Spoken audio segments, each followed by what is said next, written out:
This is your seniors' last chance to play, and you guys were at one point, 1-8. You guys were out of the race, but you guys, this team hasn't played like there was nothing to play for. How much do the seniors have a role in that? They've had a big role in that, and they bought in. I keep telling them how indebted I am to them, at a difficult time when I took over the interim role. They've really shown great leadership.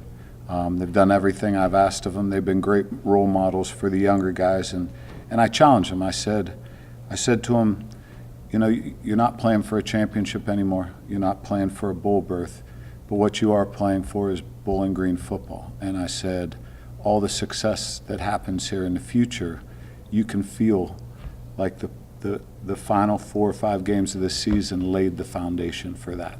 And when you come back and watch this team play, you can feel good about that and that you were a big part of that success. Conversely, Buffalo is playing for a championship this week. What is it like for the guys being in the game that probably will decide a lot going forward? Well, I think that's always a big challenge.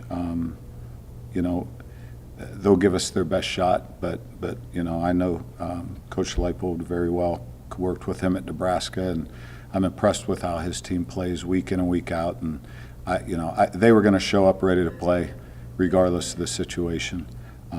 Certainly, they're a very good football team, and they're going to come in and execute. And we've got to play our best game and see if we can eliminate some of our early game mistakes and put 4 quarters together and just see what happens.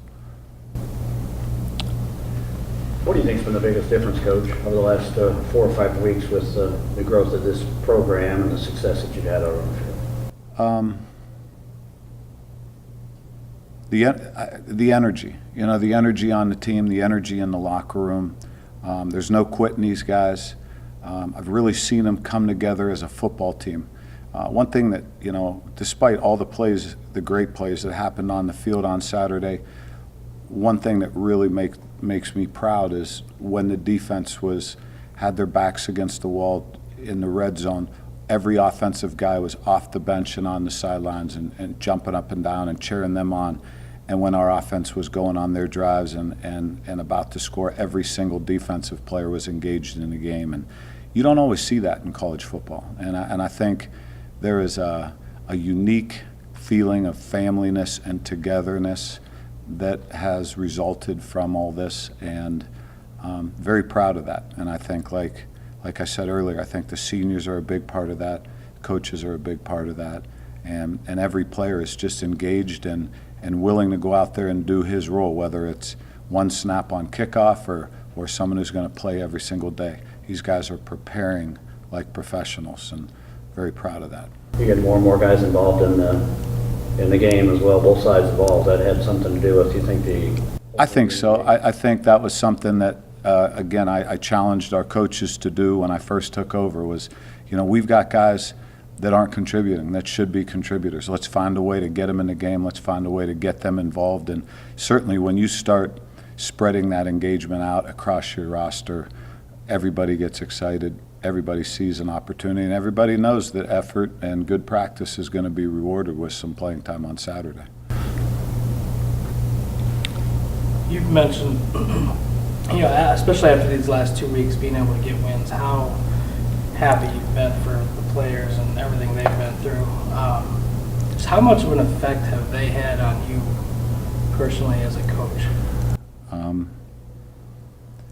A huge effect on me, and I think throughout my career I can point to just those teams that just had a special impact on you as a person, and this is one of those teams. I mean, it would have been really easy to turn in the towel about midway through this season, and they didn't, and they've stayed engaged, and they're clapping every morning at 7 a.m. like we're still playing for a conference championship. And I told him after the game, I can't be more proud of what they've done and how they've approached it.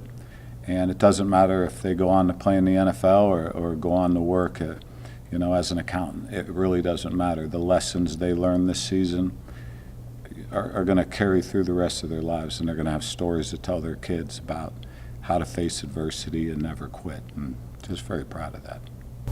It's kind of a strange week with It's a short week. It's the Friday right after a holiday. Do you kind of open the whole playbook for a game like this? I hope we open the whole playbook every week, but leave no stone unturned. And you know, that's something that we try to do every week. It's a little more difficult. You know, Mondays for us is usually a day where we spend 12 or 14 hours just game planning and before our Tuesday practice, and you know, we've lost that. But my experience is, you know, I've played short weeks before. You kind of feel rushed and a little bit harried and not quite as prepared early in the week, but as the week goes on, you kind of catch up, you catch your breath, and typically by the time the game starts, you know, you're every bit as prepared and every bit as locked in as you are any other week. So, you know, I've got some young coaches on this staff, and we had a staff meeting yesterday, and I just tried to assure them, hey, I know it feels rushed. Let's get practice plan. Just keep on the film, and we'll catch up Tuesday. We'll catch up Tuesday, Wednesday, and you'll feel good going into the game on Thursday or Friday, and I believe that. Do you have more than the minimum amount of defensive linemen available on Friday? Yes, you know, we're going to get some guys back this week, which is great, and feel like hopefully we'll have our full complement of players going into the game. When you're playing a program like Buffalo, Coach, they've had so much success this year. They've stumbled just late. When you're game planning, you look at that game in particular and see maybe some opportunities there. You're looking at the totality of what they've done this year. I look at the totality of what they've done this year. You know, a lot of college football is about matchups, and certainly, you know, Ohio had a great game against Buffalo, but they're a very different team than we are, just in terms of what they do offensively and defensively. And we try to look at what they had success doing and see if it applies to what we do. But the worst thing that you can do is try to mimic what another team does. And so you just got to go out and establish your game plan, what your guys know how to do. And that's something that I think, you know, our offensive staff and defensive staff has done a really good job of the last few weeks, is stick to what we know and let's just execute what we know and make them stop us and not stop ourselves. And that's a key to good football, you know. And as I said, we'll study those games, we'll study those teams that had success against them, but at the end of the day, it comes down to what our players know and what they believe in and what they're confident executing, and those are the things we're going to stick with.